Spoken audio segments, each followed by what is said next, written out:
The Kentucky General Assembly down to the wire on Friday for the final day of legislative session ahead of the veto period.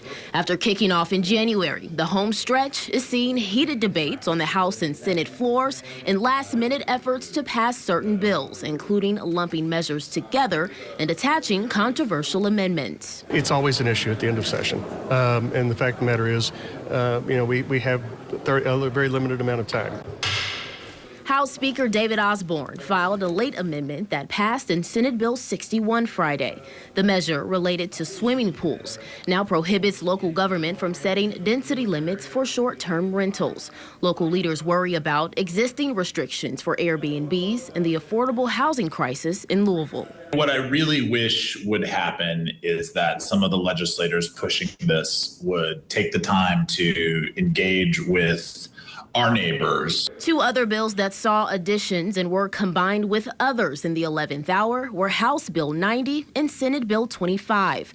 The House bill regulating freestanding birthing centers now includes language clarifying Kentucky's life of the mother exception to the abortion ban.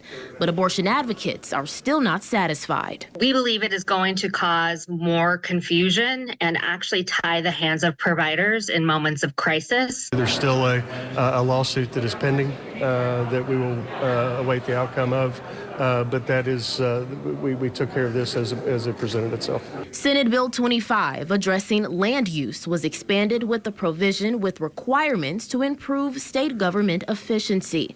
The similarities to Elon Musk's federal DOGE set Democratic lawmakers off on the House floor. Why we are trying to take what is happening at the national level that is compromising many of the systems that everyday people rely on, and we want to emulate that at the state level, I think is terrifying and wrong. The bills that passed and those slated to pass before the 11:59 p.m. deadline on Friday will then head to Governor Andy Beshear's desk for review in the 10-day veto period starting Saturday. Now, all of the bills that I just mentioned, Governor Beshear can veto, sign, or let take effect without his signature. Now, others include House Bill 4, which eliminates diversity, equity, and inclusion initiatives in Kentucky colleges and universities. There's House Bill 15, which lowers the driving permit age to 15, and Senate Bill 73 to combat sextortion.